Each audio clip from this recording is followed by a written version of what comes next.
नमस्कार मेरे प्यारे साथियों। RBSC science by Vinod sir के यूट्यूब चैनल पर आप सबका हार्दिक स्वागत है। मेरे प्यारे साथियों, कुछ दिन से वीडियो अपलोड नहीं हो रही है।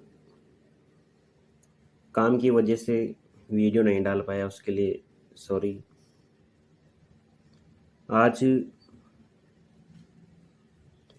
हम चैप्टर फर्स्ट के जो अति महत्वपूर्ण क्वेश्चन है, जो वार्षिक परीक्षा की दृष्टि से बहुत ज़्यादा महत्वपूर्ण है, उसके बारे में आपको कुछ प्रश्न बताए जाएंगे और कुछ का सॉल्यूशन भी करवाया जाएगा। मेरे प्यारे विद्यार्थियों, इसमें जितने भी आपको प्रश्न बताए जा रहे हैं वो एक एक प्रश्न बहुत ज़्यादा महत्वपूर्ण है। आप शुरू से लेके अंत तक इन पूरे प्रश्नों का एक कॉपी में उतारो, इनको याद करो। यदि आप छोड़ छोड़ के देखोगे, स्किप कर करके देखोगे, तो आपके पूरे प्रश्न समझ में भी नहीं आएंगे। हो सकता है आप जो उस प्रश्न को छोड़ते हो वही पेपर के अंदर आ जाए। तो आप शुरू से लेकर लास्ट तक लगभग 3 से 4 पेजों का मैंने एक संग्रह बनाया है, जिसके अंदर कुछ महत्वपूर्ण प्रश्न है। उन प्रश्नों में कुछ का विस्तार से अध्ययन भी है, विस्तार से समझाया गया भी है, और कुछ प्रश्न जो बड़े प्रश्न हैं उनको मैंने लिख के दे दिए, जिसको आपको याद करना है। तो शुरू करते हैं दोस्तों। RBSC science by Vinod sir के यूट्यूब चैनल को लाइक करें, शेयर करें, कमेंट करें और सब्सक्राइब करें। जो भी आपके समझ में नहीं आता आप कमेंट करके हमें बताएं, ताकि अगली वीडियो में आपको उसका सॉल्यूशन दिया जाए। तो शुरुआत करते हैं दोस्तों। तो देखिए दोस्तों, जो सबसे पहला प्रश्न है आपका, प्राकृतिक गैस का दहन की रासायनिक समीकरण लिखिए। प्राकृतिक गैस के दहन की रासायनिक समीकरण CH4 प्लस 2O2 इस कन्वर्ट CO2 प्लस H2O। ये प्राकृतिक गैस के दहन की रासायनिक समीकरण है, ये आपसे 1 नंबर में पूछ सकता है। CH4 का नाम क्या है? मीथेन। CH4 दलदली क्षेत्रों से प्राप्त की जाती है। CH4 के साथ में यदि मीथेन के साथ हम ब्यूटेन मिला दें, ब्यूटेन के साथ LPG, ब्यूटेन के साथ मरकेप्टन मिला दे, तो हमारी LPG गैस बन जाती है। ओके दोस्तों, दूसरा प्रश्न आपके सामने दे रखा है, हल्के हरे रंग के फेरस सल्फेट के क्रिस्टल को गर्म करने पर क्या प्राप्त होगा? तो देखिए दोस्तों, फेरस सल्फेट FeSO4 जिसको बोला जाता है, गर्म करने पर जल के अणु बाहर निकल जाते हैं, जिससे इसका रंग बदल जाता है। और रंग कौन सा हो जाता है? श्वेत रंग का हो जाता है। तो देखिए दोस्तों, FeSO4.7H2O, इसका रंग कैसा है दोस्तों? फेरस सल्फेट का हरा रंग है। और ये जैसे इसमें से जल के अणु बाहर हो जाते हैं, तब इसका रंग कैसा हो जाता है? श्वेत। और इसमें से जो 7H2O जो जल के अणु वो बाहर हो गए। तो ऐसे ही अगला प्रश्न देखिए दोस्तों, किसी भी रासायनिक अभिक्रिया में उत्प्रेरक की क्या भूमिका है? यानी उत्प्रेरक का क्या कार्य होता है सभी जो रासायनिक अभिक्रिया हम करते हैं। तो देखिए दोस्तों, उत्प्रेरक जो होता है केवल और केवल रासायनिक अभिक्रिया के वेग को बढ़ा देता है, लेकिन ये स्वयं नहीं बदलता। ये स्वयं नहीं बदलता और अभिक्रिया के वेग को बढ़ा देता है। इसे कहते हैं उत्प्रेरक। जैसे वनस्पति घी में हाइड्रोजन गैस डाल करके निकेल उत्प्रेरक की सहायता से वनस्पति तेल वनस्पति घी के अंदर बदलता है। तो इसमें उत्प्रेरक कौन सा है? निकेल। खुद नहीं बदला, लेकिन उसने बदल दिया। नेक्स्ट प्रश्न है, मैग्नीशियम का दहन करने पर क्या बनता है? मैग्नीशियम एक धातु है, इसको हम जलाएंगे। दहन का मतलब होता है जलाना, और जब किसी वस्तु को जलाई जाती है तो उसके लिए ऑक्सीजन की आवश्यकता होती है। बिना ऑक्सीजन की अनुपस्थिति में वस्तु जल नहीं सकती, और बिना नाइट्रोजन की अवस्था में वस्तु नहीं बुझ सकती। तो 2Mg प्लस O2, 2MgO, ये जो 2MgO बना जिसका नाम है मैग्नीशियम ऑक्साइड, ये श्वेत रंग का होता है। और मैग्नीशियम जब जलता है तो श्वेत ज्वाला के साथ जलता है। जैसे हमारे घरों में जो LED बल्ब जलता है ना, ये वैसा ही जलता है। इसलिए आपसे प्रश्न पूछा जा सकता है जो मैग्नीशियम जलता है वो किस रंग के साथ जलता है। उम्मीद करते हैं दोस्तों आपके समझ में आ रहे होंगे। अगला देखो दोस्तों, अगला प्रश्न,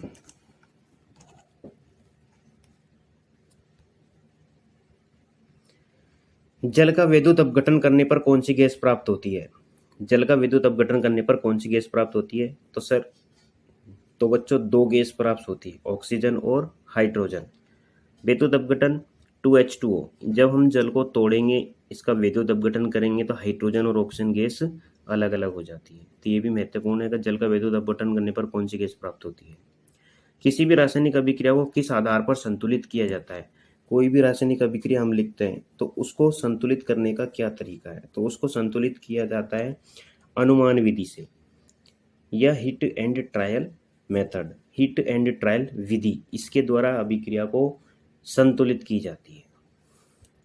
कंकाली समीकरण वह होती है जिसमें अभिकारक व उत्पाद की संख्या बराबर नहीं होती है। कहने का मतलब ये होता है जो असंतुलित समीकरण होती है उसे ही कंकाली समीकरण कहा जाता है। अगला देखो दोस्तों, किसी भी रासायनिक अभिक्रिया में होने वाले परिवर्तन कौन कौन से। जब भी कोई रासायनिक अभिक्रिया होती है तो उस अभिक्रिया के अंदर क्या क्या बदलाव आता है। तो सबसे पहले तो देखिए दोस्तों, उसकी अवस्था में परिवर्तन आता है। तो उसकी अवस्थाएं कौन कौन सी होती है। जैसे पदार्थ की 3 अवस्थाएं होती है, ठोस, द्रव और गैस। कुछ धातु ठोस होती है और ठोस वस्तु किस में बदल जाती है, कुछ द्रव में, कुछ गैस में। तो उनकी अवस्थाओं में परिवर्तन आ जाता है, उनके तापमान में परिवर्तन आ जाता है, उनके रंग बदल जाते हैं, उनकी गंध बदल जाती है, और जो गैस होती है वो गैसों का उत्सर्जन होता है, गैसें निकल जाती है। अगला मोस्ट क्या है, विकृत गंध्यता। विकृत गंध्यता क्या होती है दोस्तों। जैसे वसा व तेलों को लंबे समय तक रख देते हैं, ऑक्सीजन की उपस्थिति में खुला रहने पर उनका स्वाद व गंध बदल जाता है। कोई भी वस्तु है उनको काफ़ी दिनों तक यदि हम रख देंगे और वो ऑक्सीजन की उपस्थिति में रखी हुई है तो उन वस्तुओं का क्या बदल जाता है, स्वाद भी बदल जाएगा और उनकी गंध भी बदल जाएगी। तो इसके लिए आपको क्या करना है भाई, विकृत गंधिता से बचाने के लिए क्या करना है, या तो वस्तुओं को आप फ्रिज में रखो, या नाइट्रोजन गैस के वातावरण में रखो, या बंद पात्रों में इनको रखो ताकि इनका उपचयन नहीं हो सके, ये खराब नहीं हो सके। नेक्स्ट इंपॉर्टेंट है दोस्तों संसारण। संसारण क्या होता है, देखो दोस्तों, जब वस्तुएं लंबे समय से नमी आर्द्रता के संपर्क में आती है तो धीरे धीरे वो संसारित होने लगती है, उसके ऊपर एक परत चढ़ने लगती है, उसे ही संसारण कहते हैं। अब देखिए जैसे लोहे पर कौन से रंग की परत चढ़ती है। तो देखिए दोस्तों, लोहे पर भूरे रंग की परत चढ़ जाती है, ब्राउन रंग की परत चढ़ जाती है, सिल्वर चांदी पर काले रंग की परत चढ़ जाती है दोस्तों, और कॉपर पर हरे रंग की परत चढ़ जाती है, जिससे वस्तु धीरे धीरे संसारित होने लगती है। तो कॉपर सल्फेट के विलयन का रंग दोस्तों नीले रंग का होता है। कॉपर सल्फेट का जो विलयन होता है वो नीले रंग का होता है। नेक्स्ट देखो दोस्तों,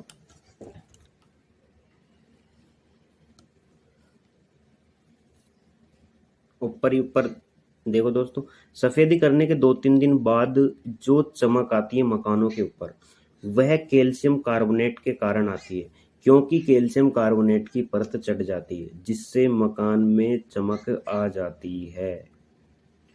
किसी भी रासायनिक अभिक्रिया में खींचे जाने वाले तीर की दिशा अभिकारक से उत्पाद की ओर होती है। हाँ तो दोस्तों, आपसे ये अभिक्रिया के अंदर ये भी पूछा जा सकता है भाई, जैसे कोई रासायनिक अभिक्रिया बनाए लिखी आपने और उसके अंदर जो तीर खींचा जाता है तो उस तीर की दिशा क्या होती है। तो दोस्तों, हम अभिकारक से उस तीर को ऐसे खींचते हैं तो वो उत्पाद की ओर हो जाती है। दोस्तों, ग्लूकोज का अणुसूत्र क्या है, C6H12O6 होता है। अगला देखो दोस्तों, बिना भुजा हुआ चूना कैल्शियम ऑक्साइड को जल में मिलाया जाता है तो कैल्शियम हाइड्रोक्साइड के साथ ऊष्मा निकलती है। बिना भुजा हुए चूने को जब आपने कैल्शियम ऑक्साइड को H2 के साथ मिला दिया तो कैल्शियम हाइड्रोक्साइड बना, और जो बना उसके साथ साथ ऊष्मा भी निकलती है। देखिए तो CaO + H2, CaOH का होल 2 प्लस ऊष्मा। तो कैल्शियम हाइड्रोक्साइड इसका नाम है, इसको कहा जाता है शुष्क बुझा हुआ चूना। और CaO बिना बुझा हुआ चूना। ये इनके अणुसूत्र इंपॉर्टेंट है दोस्तों। देखो CaOH का होल 2, इसका उपयोग मिट्टी की अम्लता को दूर करने में किया जाता है। दोस्तों कैल्शियम हाइड्रोक्साइड का उपयोग किस में किया जाता है? मिट्टी की अम्लता को दूर करने में।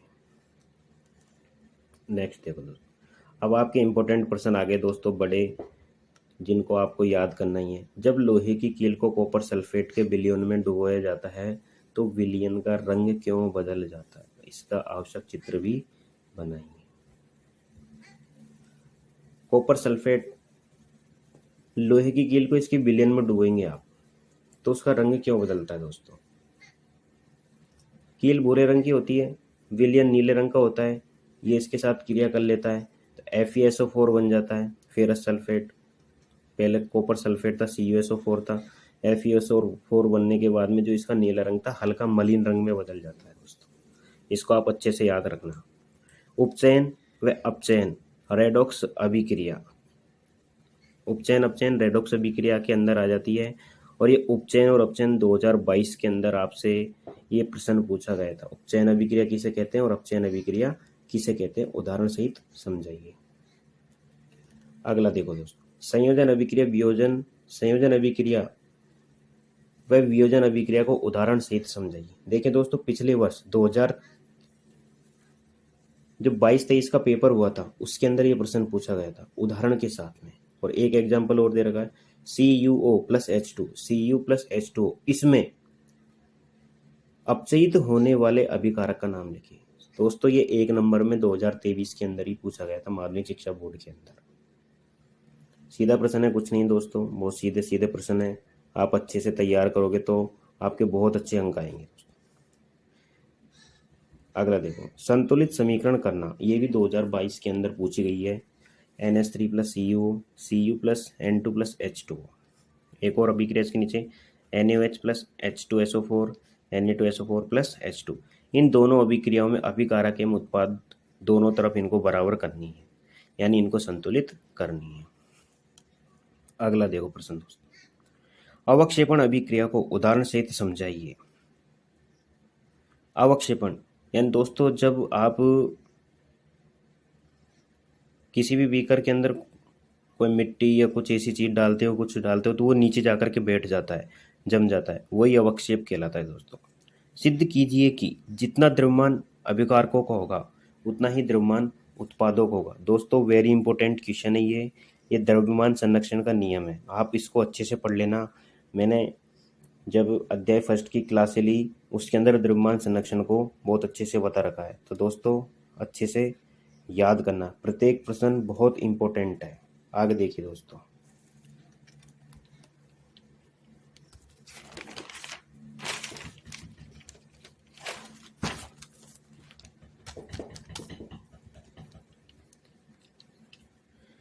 मेरे प्यारे साथियों, आपको जितनी भी चीज़ें बताई जा रही है ये बहुत ज़्यादा इंपॉर्टेंट है परीक्षा की दृष्टि से।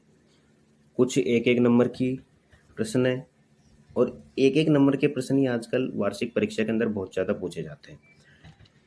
AgNO3 और AgBr, सिल्वर नाइट्रेट और सिल्वर ब्रोमाइड, इनका उपयोग फोटोग्राफी में किया जाता है दोस्तों।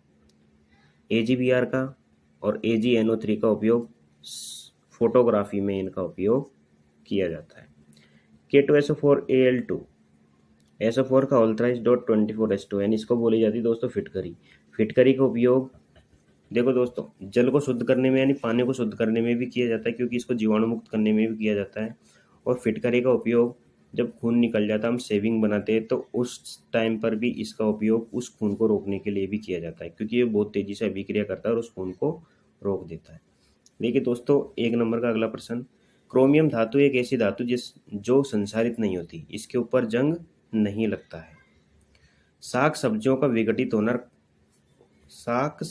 विघटित होकर कंपोस्ट बनना ऊष्माक्षेपी अभिक्रिया कहलाती है। दोस्तों आपसे पूछे साग सब्जी अभी जब विघटित हो जाती है तो ये कौन सी अभिक्रिया का उदाहरण है? तो कौन सी अभिक्रिया का उदाहरण दोस्तों? ये ऊष्माक्षेपी अभिक्रिया का उदाहरण है। इंपॉर्टेंट है दोस्तों ये। कोयले का दहन, मैग्नीशियम का दहन, गंधक का दहन और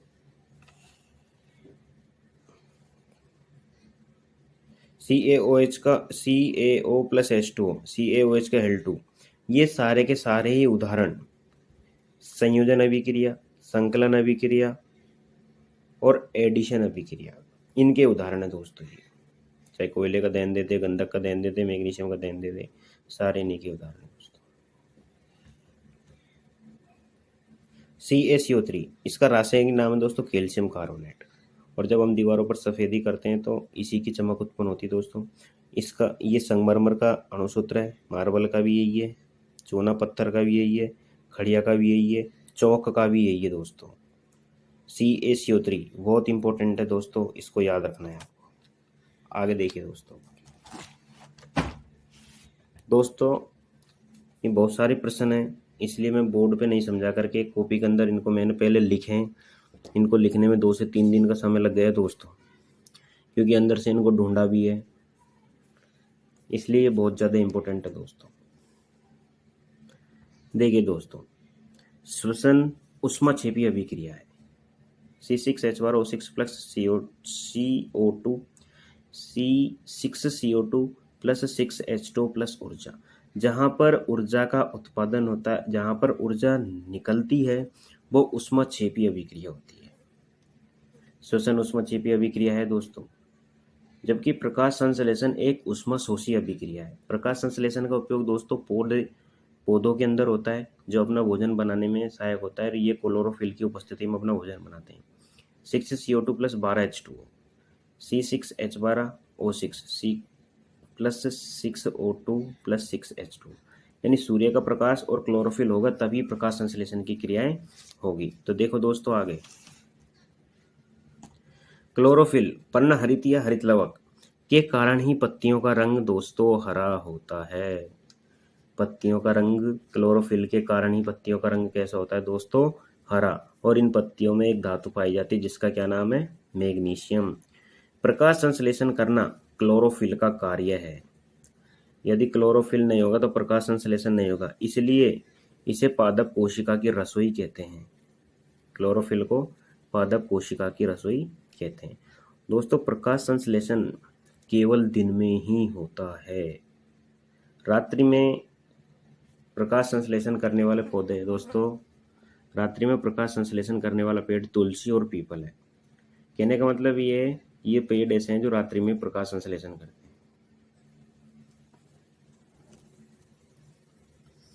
आगे देखिए दोस्तों, प्रकाश संश्लेषण केवल दिन में होता है, ठीक है। पत्तियों का पीला रंग कैरोटीन के कारण होता है। पत्तियों का पीला रंग किसके कारण होता है दोस्तों? कैरोटीन के कारण होता है। पत्तियों का सफेद रंग, सॉरी दोस्तों, पत्तियों का नहीं, दूध का सफेद रंग केसीन के कारण होता है दोस्तों। पत्तियों का पीला रंग कैरोटीन के कारण होता है, दूध का सफेद रंग केसीन के कारण होता है। ये प्रोटीन है केसीन दोस्तों, जिसके कारण इसका रंग कैसा होता है? सफेद। हल्दी का पीला रंग कुकुरमीन के कारण होता है। जो हल्दी होती है, हल्दी किस रंग की होती है? पीली रंग की होती है, और इसका पीला रंग किसके कारण होता है? कुकुरमीन के कारण। टमाटर का लाल रंग दोस्तों लाइकोपेन के कारण होता है, और चुकंदर का लाल गहरा रंग विटानिन के कारण होता है। विटानिन के कारण होता है, जो लाल गहरा दिखता है ना चुकंदर, वो विटानिन के कारण होता है। चिप्स, कुरकुरे व पैकिंग वाले सामान में नाइट्रोजन गैस भरी जाती ताकि उनका उपचयन नहीं हो सके, उनका उपचयन नहीं हो सके। मेरे प्यारे साथियों, उम्मीद करता हूँ दोस्तों जो भी प्रश्न मैंने आपको बताए हैं आप इनको एक कॉपी में उतार लें और इनका अच्छे से दोहरान करें, याद करें। ये परीक्षा की दृष्टि से बहुत इम्पोर्टेंट क्वेश्चन है। ऐसे ही आपको हर अध्याय के क्वेश्चन दिए जाएंगे जो आपको परीक्षा में अच्छे अंक लाने में मदद करेंगे।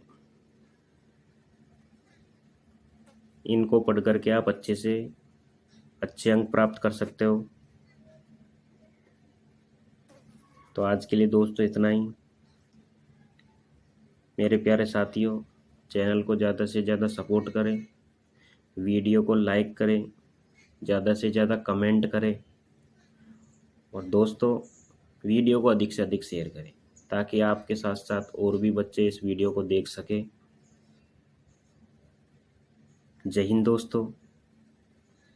RBSC science by Vinod sir के यूट्यूब चैनल को सब्सक्राइब करें।